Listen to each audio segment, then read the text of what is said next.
जानवर वाला हुक्म ही खाल का होता है, जो गोश्त का हुक्म है वही खाल का हुक्म है।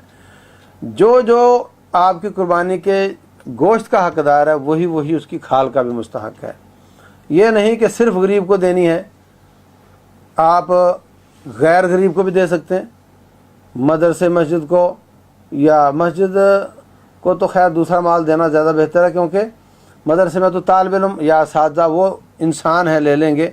गोश्त का हकदार जो जो है वही खाल का हकदार है। और अगर आप कोई चीज़ भी अल्लाह के रास्ते में देते हैं, या हत्ता कि आप वैसे बेचते हैं, तो आप चाहेंगे कि मेरी चीज़ का अच्छे से अच्छा रेट लगे, जो ज़्यादा पैसे देता है मैं उसको दूं, तो ऐसे ही खाल देते वक्त भी देखना चाहिए कि मेरी खाल का अच्छे से अच्छा रेट कहाँ लगेगा, कौन है जो इससे ज़्यादा फ़ायदा उठाकर मुसलमानों का फ़ायदा करेगा। तो वहाँ अगर वो लोग लेने नहीं आए हैं तो आपको ख़ुद वहाँ पहुँचानी चाहिए, ताकि आपकी चीज़ का अच्छा रेट लगे। और अगर आप वहाँ पहुँचा नहीं सकते तो उसको बेच कर उसकी कीमत भी वहाँ जमा करवाई जा सकती है।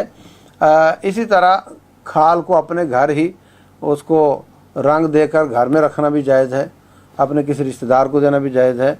और बेहतरीन ये है कि वो लोग जो रिलीफ़ का काम कर रहे हैं, फलाह इंसानियत में काम कर रहे हैं, और वो बग़ैर किसी तफरीक़ के तमाम मसाइब मुश्किलात में हर किस्म के तबके के काम आते हैं, मैं समझता हूँ कि वो ज़्यादा हकदार हैं कि उन तक खाल को या उसकी कीमत को पहुँचाया जाए।